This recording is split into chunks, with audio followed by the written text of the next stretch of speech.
coconut milk, glutinous rice. Halo natin siya. Sama na natin ang 1½ cup of water. Cover it and simmer sa natin once in a while. Hindi ko muna guys nilagay yung asukal kasi baka hindi maluto ng maayos yung ating malagkit. So hindi ko muna sinasama yung ating brown sugar. Haluin natin para hindi siya dumikit. So, ilalagay natin siya sa medium heat para saktong-sakto ang pagkakaluto. Sana natin. Kulo-kulo na. Haluin natin siya. 1 cup of brown sugar.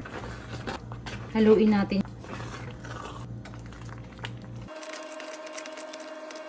Creamy na. Haluin lang ng haluin. Exercise tayo ng arm. Haluin natin siya hanggang maluto. So yan para na siyang dough.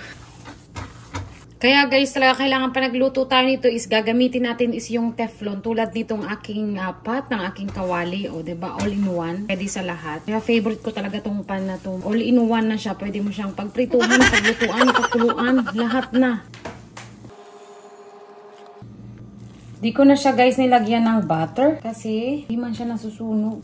May oil na kasi siya na galing sa tinggata. Flat natin siya guys. Side. Kailangan magpantay siya para pag nilagay natin yung ating coco jam, habang ito ay pinapalamig natin ng konti. Coconut jam para sa cup of coconut milk.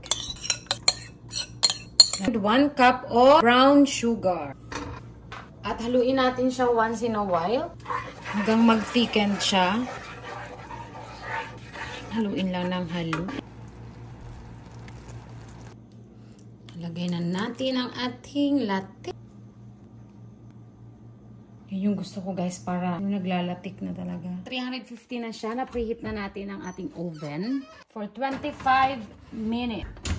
So yan na guys. Broil ko siya guys ng 15 minutes para mag-brown pa yung top.